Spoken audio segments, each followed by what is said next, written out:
राज्य कांग्रेस सरकार द्वारा अनुसूचित समुदाय के विकास के लिए लागू की गई एससी, एसटी, टीएसपी योजना की धनराशि का गारंटी योजनाओं के लिए दुरुपयोग करने के आरोप में भ्रष्ट कांग्रेस सरकार के खिलाफ प्रदर्शन किया जा रहा है। मंगलवार 4 मार्च को बीदर में भारतीय जनता पार्टी ने पूर्व मुख्यमंत्री और चित्रदुर्ग से वर्तमान सांसद गोविंद काजोल के नेतृत्व में जिले में बड़े पैमाने पर विरोध प्रदर्शन किया और जिला कलेक्टर के माध्यम से राज्यपाल को एक याचिका सौंपी।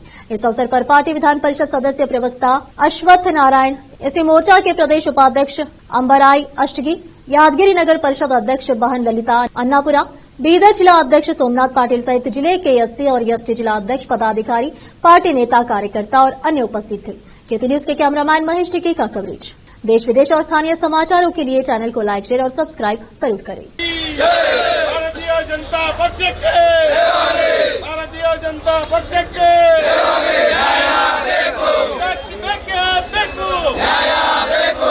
ಅಂಬೇಡ್ಕರ್ ಅವರಿಗೆ ದಲಿತ ವಿರೋಧಿ ಕಾಂಗ್ರೆಸ್ ಸರ್ಕಾರಕ್ಕೆ ದಲಿತ ವಿರೋಧಿ ಸಿದ್ದರಾಮಯ್ಯನವರಿಗೆ ಸಿದ್ದರಾಮಯ್ಯನವರು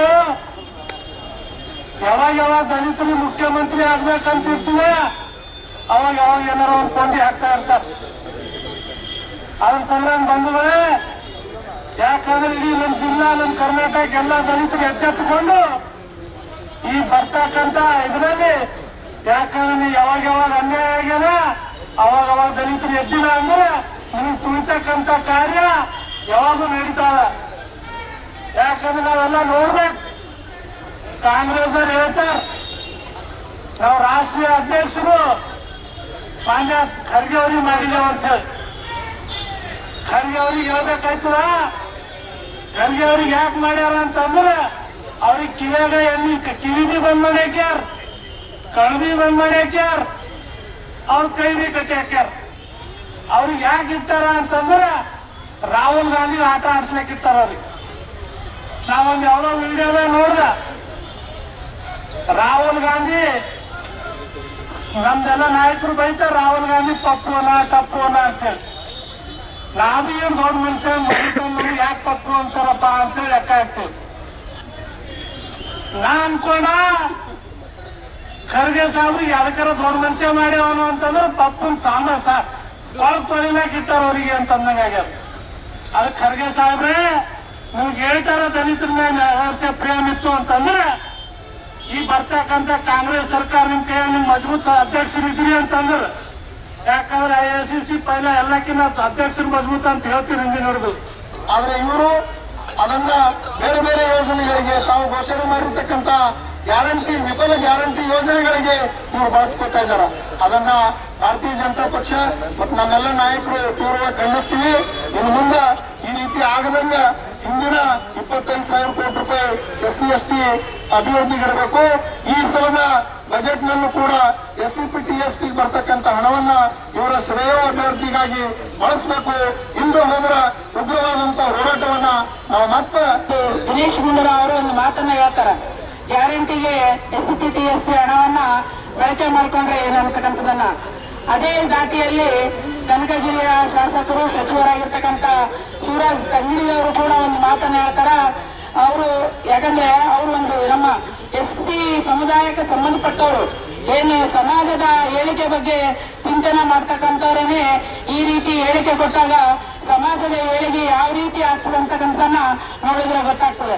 ಯಾಕಂದ್ರೆ ಆ ಸಮಾಜದಲ್ಲಿ ಹುಟ್ಟಿ ಅದರಿಂದನೇ ನಾವು ಅಧಿಕಾರ ಪಡೆದಾಗ ಆ ಸಮಾಜಕ್ಕೇನೆ ನಾವು ದ್ರೋಹ ಬಗೆದರೆ ಒಟ್ಟಿಗೂ ಕೂಡ ಸ್ವಾರ್ಥಕ್ಕಿಲ್ಲ ಅಂತಕ್ಕಂಥ ಮಾತನ್ನ ಹೇಳ್ತೀವಿ.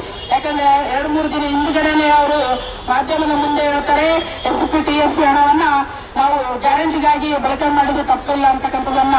ಸರ್, ಕೊಡ್ತಕ್ಕಂಥದ್ದು ಮೀಸಲಾತಿಯನ್ನ ಸಮುದಾಯದ ಏಳಿಗೆಗೆ, ರಾಜ್ಯದ ಪರಿಶಿಷ್ಟ ಜಾತಿ ಪರಿಶಿಷ್ಟ ಸಮುದಾಯದ ಜನತೆಗೆ ಮೋಸ ಮಾಡಿದಂತ ಸಿದ್ದರಾಮಯ್ಯನವರ ಸರ್ಕಾರದ ನಡೆಯ ವಿರುದ್ಧ ಬೀದರ್ ಜಿಲ್ಲಾ ಬಿಜೆಪಿ ಘಟಕದ ವತಿಯಿಂದ ಮಾನ್ಯ ಶ್ರೀ ಗೋವಿಂದ್ ಕಾರಜೋಳ ಅವರ ನೇತೃತ್ವದಲ್ಲಿ ರಾಜ್ಯದ ಮಾಜಿ ಉಪಮುಖ್ಯಮಂತ್ರಿಗಳು ಮತ್ತು ಚಿತ್ರದುರ್ಗದ ಸಂಸದರು ಆಗಿರ್ತಕ್ಕಂಥ ಗೋವಿಂದ್ ಕಾರಜೋಳ ಅವರ ನೇತೃತ್ವದಲ್ಲಿ ಇವತ್ತು ಪರಿಶಿಷ್ಟ ಈ ಸಂವಿಧಾನಕ್ಕೆ ಗೌರವವನ್ನು ಕೊಡ್ತಾ ಇದ್ದಾರೆ. ಸರ್, ಮಾದೇವಪ್ಪನವರೇ, ಉತ್ತರ ಕೊಡಿದಕ್ಕೆ ಇವತ್ತು ಅಧಿವೇಶನ ಪ್ರಾರಂಭ ಆಗಿದೆ. ಅಧಿವೇಶನ ಉತ್ತರ ಕೊಡಬೇಕು. 25,000 ಕೋಟಿ ಹಣವನ್ನ ಯಾವ ರೀತಿ ನೀವು ಬೇರೆ ಯೋಜನೆಗಳು ಬೇರೆ ಯೋಜನೆ ಉಪಯೋಗಿಸ್ಕೊಳ್ಳಿಕ್ಕೆ ನೀವು ಬೇರೆ ಮಾರ್ಗ ಇದೆ. ಅವರು ಮೊದಲೇ ನಾವು ಹೋದ ಬೆಳಗಾವಿ ದಿವಸದಲ್ಲಿ ಹೇಳಿ ಅವ್ರು ನಿರ್ಲಜಿದ್ದಾರೆ, ಅವ್ರಿಗೆ ಕಿತ್ತಾಕಬೇಕಂತ ಮಾನ್ಯ ಮುಖ್ಯಮಂತ್ರಿಗಳು ಹೇಳಿದ್ರು. Is unable to fit as a health minister ಅಂತ. ಅವ್ರು ಹಾಗೆ ತೆಗಿ ಅಂತ ಹೇಳಿ ಇನ್ನೂ ತೆಗೆದಿಲ್ಲ ಇಂಥ ಬೇಜವಾಬ್ದಾರಿ ಹೇಳಿಕೆ ಕೊಡ್ತಾರೆ. ಅದೇ ಸಮಯ ಸೇರಿದಂತ ಕೊಪ್ಪಳದ ಉಸ್ತುವಾರಿ ಸಚಿವ ತಂಗಡಿಗೆಯವರು ಅವ್ರ ಸಮಾಜಕ್ಕೆ ನ್ಯಾಯ ಮಾಡ್ತಾ ಇಲ್ಲ. ಏನ್ ಗೋವಿ ಸಮಾಜಕ್ಕೆ ಮೀಸಲಿಟ್ಟ ಗಂಗಾ ಕಲ್ಯಾಣ ನೇರ ಸಾಲ ದ್ವಿಚಕ್ರ ವಿತರಣೆ ಅಲ್ಲೇ 2, 3, 4 ಕೊಡ್ತಾ ಇದ್ದಾರೆ. ಆ ಸಮಾಜದ ಜನಸಂಖ್ಯೆ 20,000, 30,000 ಪ್ರತಿ ವಿಧಾನಸಭಾ ಕ್ಷೇತ್ರದಲ್ಲಿದೆ. ನಮ್ಮ ಸರ್ಕಾರದ ಯೋಜನೆಗಳು ನೋಡಿ, ಈ ಸರ್ಕಾರದ ಯೋಜನೆಗಳು ನೋಡಿ, ವಾಲ್ಮೀಕಿ ನಿಗಮದಲ್ಲಾಗಲಿ, SC/ST ನಿಗಮದಲ್ಲಾಗಲಿ, ಅಂಬೇಡ್ಕರ್ ನಿಗಮದಲ್ಲಾಗಲಿ, ಸೇವಲ ನಿಗಮದಲ್ಲಾಗಲಿ ಇನ್ನಿತರ ನಯಾ ಪೈಸಾ ಒಬ್ರಿಗೆ ಅನುಕೂಲ ಆಗ್ತಾ ಇಲ್ಲ. ಒಂದು ಗಂಗಾ ಕಲ್ಯಾಣ 4 ಬಂದ್ರೆ 800 ಅಪ್ಲಿಕೇಶನ್ ಬರ್ತಾ ಇದೆ. ನಾವು ಹೇಗೆ ನ್ಯಾಯ ಕೊಡಬೇಕು ಸಮಾಜದ ರೈತರಿಗೆ ಮತ್ತೆ ಬಡವರಿಗೆ? ಒಂದು ವೆಹಿಕಲ್ ಬರ್ತದೆ, ಒಂದು ವೆಹಿಕಲ್ 800 ಅಪ್ಲಿಕೇಶನ್ ಬರ್ತವೆ. ನಾವು ಲಾಟ್ರಿ ಮಾಡಬೇಕು, ಯಾರಿಗೆ ಕೊಡಬೇಕು? ಇದು ರಾಜ್ಯದ ಮುಖ್ಯಮಂತ್ರಿ ಉತ್ತರ ಕೊಡಬೇಕು. ಯಾವ ಸಮಾಜದ ಹೆಸರು ಹೇಳಿ ರಾಜ್ಯದ ಚುಕ್ಕಾಣಿ ಹಿಡಿದ್ರು ಅವ್ರಿಗೆ ನ್ಯಾಯ ಮಾಡ್ತೀವಿ, ಅವ್ರು ಪೇಟೆಂಟ್ ತಗೊಂಡು ನಾವು ಎಲ್ಲ ಸಮಾಜದಂತ ಆ ಸಮಾಜಕ್ಕೆ ನ್ಯಾಯ ಪೈಸೆ ಸಹಾಯ ಮಾಡ್ತಾ ಇಲ್ಲ. ನೀವು ಆ ಸೀಟ್ ಮೇಲೆ ಕೂಡಕ್ಕೆ ಲಾಯಕ್ಕಿಲ್ಲ ನಾನು ಹೇಳಕ್ ಇಚ್ಛೆ ಪಡ್ತೀನಿ. ಯಾವ ಸಮುದಾಯದ ಮತ ಕೇಳಿ ಆ ಒಂದು ಚುಕ್ಕಾಣಿ ಹಿಡಿದ್ರಿ ಆ ಸಮುದಾಯಕ್ಕೆ ನ್ಯಾಯ ಕೊಡ್ತಾ ಇಲ್ಲ. ಆ ಒಂದು ಮುಖ್ಯಮಂತ್ರಿ ಸ್ಥಾನದಲ್ಲಿ ಕೊಡೋದು ನೀವು ಲಾಯಕ್ಕಿಲ್ಲ ನಾನು ಹೇಳಕ್ ಇಚ್ಛೆ ಪಡ್ತೀನಿ. ಯಾಕಂದ್ರೆ ಎಷ್ಟೊಂದು ಯೋಜನೆಗಳು ಗ್ಯಾರಂಟಿ ಯೋಜನೆ ಮಾಡಿದ್ರೆ ಗ್ಯಾರಂಟಿ ಯೋಜನೆ ಮಾಡ್ಬೇಕಾದ್ರೆ ಪೂರ್ವ ನಿಗದಿತ ಮಾಡಿ ಬಜೆಟ್ ಕರೆಕ್ಟ್ ಮಾಡಬೇಕು. ಇದಂತ ಇದೆ. ನನ್ನ ಸಮಾಜಕ್ಕೆ ಅನ್ಯಾಯ ಆಗ್ತಾ ಇದೆ. ಪಕ್ಷ ನನಗೆ ಕಲಬುರಗಿ ಮತ್ತು ಬೀದರ್ 2 ಜಿಲ್ಲೆಗಳಲ್ಲಿ ಹೋರಾಟ ಮಾಡಬೇಕು ಅಂತ ಹೇಳಿದ್ದಕ್ಕೆ ತಮ್ಮ ಅತ್ಯಮೂಲ್ಯವಾದಂತಹ ಒಂದು ಸಮಯವನ್ನು ಕೊಟ್ಟು ಇವತ್ತು ಬೀದರ್ ಜಿಲ್ಲೆಗೆ ಬಂದಿರುವಂತಹ ಮಾಜಿ ಮುಖ್ಯಮಂತ್ರಿಗಳು, ಚಿತ್ರದುರ್ಗದ ಸಂಸದರಾದ ಸನ್ಮಾನ್ಯ ಶ್ರೀ ಗೋವಿಂದ ಕಾರಜೋಳಜಿಯವರೇ, ನಮ್ಮ ರಾಜ್ಯದ ಮುಖ್ಯ ವಕ್ತಾರರು, ಮಾಜಿ ವಿಧಾನ ಪರಿಷತ್ ಸದಸ್ಯರಾದ ಅಶ್ವಥ್ ನಾರಾಯಣಜಿ ಅವರೇ, ಇದೀಗ ನಮ್ಮನ್ನು ಉದ್ದೇಶ ಮಾತಾಡಿದಂತ ರಾಜ್ಯ ಕಾರ್ಯದರ್ಶಿಗಳು ಗುತ್ತೇದಾರಿ ಮಾಡ್ತಾ ಇದ್ದಾರೆ. ಇವತ್ತು ದಲಿತರು ಇದ್ರ ಬಗ್ಗೆ ಗಮನಿಸಬೇಕು. ಈಗ ಇನ್ನೊಂದು ಇನ್ನೊಬ್ಬ ಗುತ್ತೇದಾರಿ ತಯಾರು ಮಾಡೋ ಸಲ್ಮಾನ್ ಖಾನ್ ಅಂತೇಳಿ 50 ಕೋಟಿ 25 ಕೋಟಿ ಎಲ್ಲರೂ ಒಂದೇ ಟೆಂಡರ್ ಮಾಡಿದ್ದಾರೆ. ಈ ಪತ್ರಿಕಾಗೋಷ್ಠಿಯಲ್ಲಿ ಒಂದು ವಿವರವಾದಂತ ಮಾಹಿತಿಯನ್ನು ಕೊಡೋರ್ತೀವಿ. ಅದಕ್ಕೆ ಇವ್ರೇನ್ ಮಾಡ್ತಾ ಇದ್ದಾರೋ ದಲಿತರ ಹಣವನ್ನು ಕೂಡ ಲೂಟಿ ಹೊಡೆಯುವಂತ ಕೆಲಸ ನಮ್ಮ ಜಿಲ್ಲೆಯ ಸಚಿವರು ಮಾಡ್ತಾ ಇದ್ದಾರೆ. ಇವತ್ತು ಸಚಿನ್ ಪಂಚ ಆತ್ಮಹತ್ಯೆ ಕೇಸು ಹಳ್ಳ ಹಿಡಿದು ಹೋಗಿದೆ. ಇವತ್ತ ದರೋಡೆ ಹಾಡು ಹಗಲೇ ಜಿಲ್ಲಾಧಿಕಾರಿಗಳ ಕಚೇರಿ ಕೋರ್ಟ್ ಮುಂದೆ ಕೇಂದ್ರ ಭಾಗದಲ್ಲಿ ಬೀದರ್ ನಗರದ ಹೃದಯ ಭಾಗದಲ್ಲಿ ಮುಂಜಾನೆ 10:30, 11 ಗಂಟೆಗೆ ಆಗಿದ್ದಂತ ದರೋಡೆ ಪ್ರಕರಣದಲ್ಲಿ 2 ತಿಂಗಳು ಗತಿಸಿದರೂ ಕೂಡ ಇವತ್ತು ಅವರು ಹೆಜ್ಜೆ ಗುರುತು ಕೂಡ ಸಿಗ್ತಾ ಇಲ್ಲ. ನಾವು ಈಗಾಗಲೇ ಹಿಂದೆ ಕೂಡ ನಾವು ಹೇಳಿ ಒತ್ತಾಯ ಮಾಡಿದ್ದೀವಿ. ಇದರಲ್ಲಿ ರಾಜ್ಯ ಸರ್ಕಾರ, ಜಿಲ್ಲಾಡಳಿತ ಮತ್ತು ಪೊಲೀಸ್ ವ್ಯವಸ್ಥೆ ಸಂಪೂರ್ಣ. ಅಧ್ಯಕ್ಷರಾದ ಪಾಟೀಲ್ರೆ,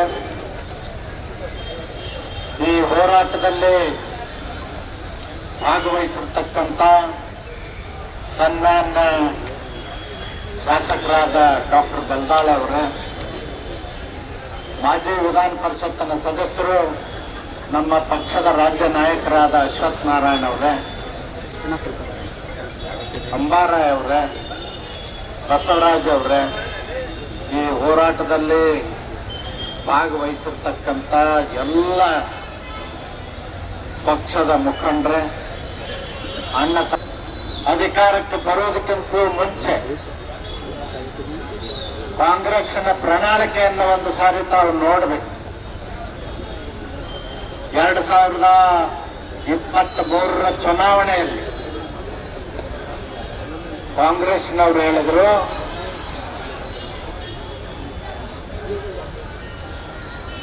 ಈ ರಾಜ್ಯದಲ್ಲಿರ್ತಕ್ಕಂಥ ಯುವಕರಿಗೆ, ಪದವೀಧರರಿಗೆ 100,000 ರೂಪಾಯಿ ಕೊಡ್ತೀವಿ ಅಂತ ಹೇಳಿದ್ರು. ಅನೇಕ ಕಲಾವಿದರಿಗೆ ಇವತ್ತು ಮಾಶಾಸನ ನಿಲ್ಲಿಸಿದಾರ. ಯಾವುದೂ ಕೂಡ ಸರಿಯಾಗಿ ಆಗ್ತಾ ಇಲ್ಲ. ದಿನಗೂಲಿ ಕೆಲಸ ಮಾಡ್ತಕ್ಕಂಥವ್ರಿಗೆ 3 ತಿಂಗಳಿಂದ ಸಂಬಳ ಇಲ್ಲ. ಈ ರೀತಿ ಸರ್ಕಾರ ಆರ್ಥಿಕವಾಗಿ ದಿವಾಳಿಯಾಗಿದೆ. ನರೇಂದ್ರ ಮೋದಿಜಿಯವರು ಈ ದೇಶದಲ್ಲಿರ್ತಕ್ಕಂಥ ರೈತರಿಗೆ ಕಿಸಾನ್ ಸಮ್ಮಾನ್ ಯೋಜನೆ ಒಳಗೆ 6,000 ರೂಪಾಯಿ ಕೊಡ್ತೀನಿ ಅಂತ ಹೇಳಿದ್ರು. ಇದುವರೆಗೂ ನರೇಂದ್ರ ಮೋದಿಜಿ ಅವರ ಸರ್ಕಾರ 4,18,000 ಕೋಟಿ ರೈತರಿಗೆ ಬಿಡುಗಡೆ ಮಾಡಿದೆ. ಒಂದೇ ₹1 ಭ್ರಷ್ಟಾಚಾರ ಇಲ್ಲ, ಒಂದೇ ₹1 ಅವ್ಯವಹಾರ ಇಲ್ಲ. ನಾವು ಅರ್ಥ ಮಾಡ್ಕೊಳ್ಬೇಕು. ಮೊನ್ನೆ 19 ರಾಜ್ಯದ ಮುಖ್ಯಮಂತ್ರಿಯಾಗಿ ಅಧಿಕಾರ ವಹಿಸಿಕೊಂಡ ಕಾಂಗ್ರೆಸ್ನಲ್ಲಿ ಮೂರು ಗುಂಪುಗಳಾಗಿ ಬಡದಾಡ್ತಾ ಇದ್ದಾರೆ. ಆಡಳಿತದ ಕಡೆ ಲಕ್ಷ್ಯ ಇಲ್ಲ. ಡಿ ಕೆ ಶಿವಕುಮಾರ್ ಅವರು ಮುಖ್ಯಮಂತ್ರಿ ಆಗಬೇಕು ಅಂತೇಳಿ ಹೋರಾಟ ಮಾಡ್ತಾ ಇದ್ದಾರೆ. ಸಿದ್ದರಾಮಯ್ಯನವರು ಮುಂದುವರಿಬೇಕು ಅಂತ ಅವರು ಹೋರಾಟ ಮಾಡ್ತಾ ಇದ್ದಾರೆ. ದಲಿತರು ಇದರ ಮಧ್ಯದಾಗ ಹಣಿಕೆ ಹಾಕಿ ನಮಗೇನಾದರೂ ಅವಕಾಶ ಸಿಗ್ತದೇನೋ ಅಂತ ನೋಡ್ತಾ ಇದ್ದಾರೆ. ಹೀಗಾಗಿ ಆಡಳಿತ ಸಂಪೂರ್ಣವಾಗಿ ಕುಸಿದು ರಾಜ್ಯದಲ್ಲಿ ಭ್ರಷ್ಟಾಚಾರ ಮಿತಿಮೀರಿದೆ. ಅಧಿಕಾರಿಗಳಿಗೆ ಭ್ರಷ್ಟಾಚಾರ ಮಾಡಿ ಹಣ ಕೊಡುವಂಥ ಒತ್ತಡ ಹಾಕಿದ್ದಕ್ಕಾಗಿ ಕೆಲವು ಅಧಿಕಾರಿಗಳು ಆತ್ಮಹತ್ಯೆ ಮಾಡ್ಕೊಂಡಿದ್ದಾರೆ. ಗುತ್ತಿಗೆದಾರರಿಗೆ ಬಿಲ್ ಕೊಟ್ಟಿಲ್ಲ ಅಂತೇಳಿ 64,000 ಕೋಟಿ ಬಾಕಿ ಇದ್ದುದಕ್ಕಾಗಿ ದಯಾಮರಣ ಕೇಳ್ತಾ ಇದ್ದಾರೆ. ಕಾನೂನು ಸುವ್ಯವಸ್ಥೆ ಸಂಪೂರ್ಣವಾಗಿ ಹದಗೆಟ್ಟಿದೆ. ಹಗಲ ಬ್ಯಾಂಕ್ಗಳ ದರೋಡೆ ಆಗ್ತಾ ಇದ್ದಾವೆ, ಕೊಲೆ ಸುಲಿಗೆಗಳಾಗ್ತಾ ಇದ್ದಾವೆ, ಮಹಿಳೆಯರ ಮೇಲೆ ಅತ್ಯಾಚಾರ ಆಗ್ತಾ ಇದೆ. ಯಾರು ನೋಡುವವರಿಲ್ಲ. ಇಲ್ಲೇ ಬೀದರ್ನಲ್ಲೇ ಬ್ಯಾಂಕ್ ದರೋಡೆ ಮಾಡಿ ಕೊಂದು ಹೋದರು. ಇವತ್ತಿಗೂ ದರೋಡೆ ಮಾಡಿ ಕೊಂದಂಥವ್ರನ್ನ ಹಿಡಿದು ಜೈಲಿಗೆ ಹಾಕುವಂಥ ತಾಕತ್ತು ಈ ಸರ್ಕಾರಕ್ಕಿಲ್ಲ. ಅಂದರೆ ಅಧಿಕಾರದಲ್ಲಿ ಮುಂದುವರಿಯುವಂಥ ನೈತಿಕತೆಯನ್ನು ಸಿದ್ದರಾಮಯ್ಯನವರು ಸರ್ಕಾರ ಕಳೆದುಕೊಂಡಿದೆ. ಜನರಿಗೆ ಮೋಸ ಮಾಡಿದಾಗ ಇದುವರೆಗೂ ಸಂಗ್ರಹ ಆಗಿರ್ತಕ್ಕಂಥ ಹಣ 1,72,000 ಕೋಟಿ. ಹಬ್ಬ ಅಂದ್ರೆ ಮಾರ್ಚ್ ಮತ್ತು ಫೆಬ್ರವರಿ ಇನ್ನೊಂದು 50,000 20 ಆಗ್ತದೆ. 1,50,000 ಕೋಟಿ ಹೇಗೆ ಹೊಂದಿಸ್ತೀರಿ ಅನ್ನೋದು ಜನರ ಮುಂದೆ ಶ್ವೇತಪತ್ರ ಹೊರಡಿಸ್ಬೇಕು. ಈ ವರ್ಷ 4 ಲಕ್ಷ ಕೋಟಿ ಇಡ್ತೀವಿ ಅಂತೀರಿ. 4 ಲಕ್ಷ ಕೋಟಿಗೆ ಬಜೆಟ್ಟಿಗೆ ಹಣ ಎಲ್ಲಿ ತರ್ತೀರಿ? ಸೋರ್ಸ್ ಏನದ ಹೇಳಬೇಕು. 22% ನಿಗಮಗಳಿದ್ದಾವೆ. ಅಂಬೇಡ್ಕರ್ ನಿಗಮ, ವಾಲ್ಮೀಕಿ ನಿಗಮ, ಬಂಜಾರ ನಿಗಮ, ಆದಿಜಾಂಬವ್ ನಿಗಮ, ಇಂಥ ಅನೇಕ ನಿಗಮಗಳಿದ್ದಾವೆ. ಎಲ್ಲ ನಿಗಮಗಳಿಗೆ ಕೂಡಿ 3,380 ಕೋಟಿ ಕೊಟ್ಟಿದ್ದಾರೆ. 3,380 ಕೋಟಿ ಒಳಗೆ ಅವ್ರು ಬಿಡುಗಡೆ ಮಾಡಿದ್ದು ಕೇವಲ 80 ಕೋಟಿ ಬಿಡುಗಡೆ ಮಾಡಿದ್ದಾರೆ. ಎಲ್ಲ ಯೋಜನೆಗಳು ನಿಂತಿವೆ. ಇವತ್ತು ಗಂಗಾ ಕಲ್ಯಾಣ ಇಲ್ಲ, ಭೂ ಒಡೆತನ ಯೋಜನೆ ಇಲ್ಲ, ನೇರ ಸಾಲ ಇಲ್ಲ, ಯಾವುದೂ ಇಲ್ಲ. ದಲಿತರಿಗೆ ಮಾಡಿದಷ್ಟು ಅನ್ಯಾಯ ಸಿದ್ದರಾಮಯ್ಯನವ್ರ ಸರ್ಕಾರ, ಹಿಂದೆ ಯಾವ ಸರ್ಕಾರವೂ ಕೂಡ ಸಿದ್ದರಾಮಯ್ಯನವ್ರು ಮಾಡಿದಷ್ಟು ಅನ್ಯಾಯವನ್ನು ಮಾಡಿಲ್ಲ. ಅದಕ್ಕಾಗಿ ನಾವು ಒತ್ತಾಯ ಮಾಡ್ತೀವಿ, ಕೂಡಲೇ ಈ ವರ್ಷ 7ನೇ ತಾರೀಕಿಗೆ ಏನು ಬಜೆಟ್ ಮಂಡನೆ ಮಾಡ್ತೇವೆ, ಆ 7ನೇ ತಾರೀಕಿನ ಬಜೆಟ್ನಲ್ಲಿ 85,000 ಕೋಟಿ ಇಡಬೇಕು. ಹಿಂದಿನ ವರ್ಷದ 60,000, ಈ ವರ್ಷದ್ದು ಸೇರಿ 85,000 ಕೋಟಿ ಇಡಬೇಕು. 25,000 ಕೋಟಿ ಹಿಂದಿನ ವರ್ಷದ ಬಾಕಿನೂ ಕೊಡಬೇಕು ಅಂತ ಒತ್ತಾಯ ಮಾಡ್ತೀನಿ. ಆ ಹಣವನ್ನು ಶಿಕ್ಷಣಕ್ಕೆ, ಅವ್ರಿಗೆ ಗಂಗಾ ಕಲ್ಯಾಣಕ್ಕೆ, ಭೂ ಒಡೆತನಕ್ಕೆ, ಉದ್ಯೋಗಕ್ಕೆ ಕೊಡಬೇಕು ಅಂತ ಒತ್ತಾಯ.